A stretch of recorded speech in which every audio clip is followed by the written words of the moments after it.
Hello. Well, this is a sale to an EXP. So tell it's an EXP. So for the pattern of the sale, you can see this one has the 9 square pattern, or as I call it, the tic-tac-toe pattern. Some people call it the cross pattern. There are 2 other patterns to this. One is 5 blocks staggered, kind of like this. I call it the 5 block gill, but they're just 5 blocks overlapping in a line. And then the third style says EXP in font on these. So it's just flat, and then they have engraved EXP onto it. So there's only the 3 styles, and these are made out of an aluminum of some sort, and they're only held on with these little, I think they're 9mm, 8, maybe they're 8. They're 8 or 9mm little PAL nuts, I believe they're called. And these guys just sit in there like that.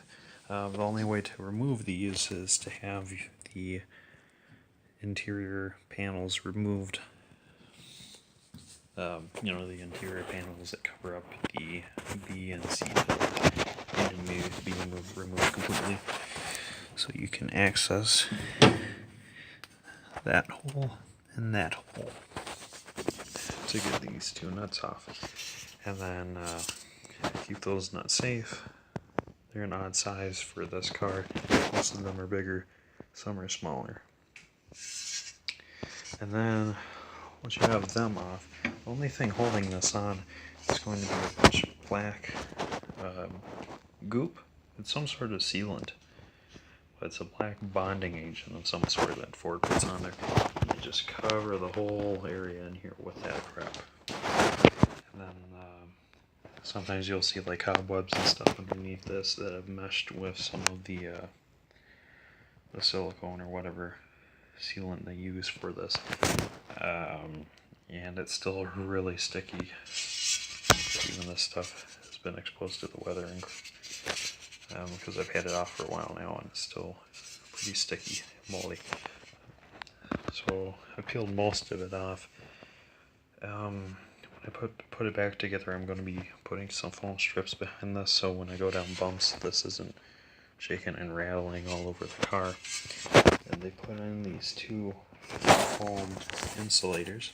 You can't see me squishing it down, but they do squish. And they work well. Sometimes they stick to the, which is just fine.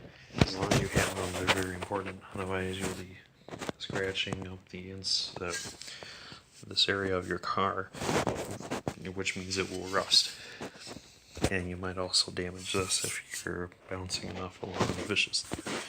If you're doing enough vicious bouncing along.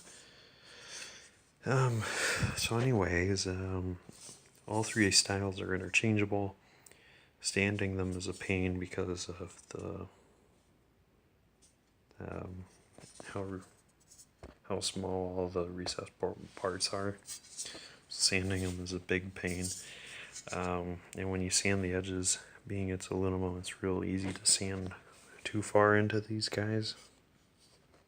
So it's something to keep in mind when you're sanding these for a repaint or something. Aside from that, any of the 3 will fit in the spot. Doesn't matter if it's an EXP, LN7, or you know, as long as it's one of the 2, any 3 sails will fit in it just fine. What's odd is they are not symmetrical. Now, obviously, of course, right will only work on the right and the left, and will work on the left. But these curves are not symmetrical, and I haven't found out why or how.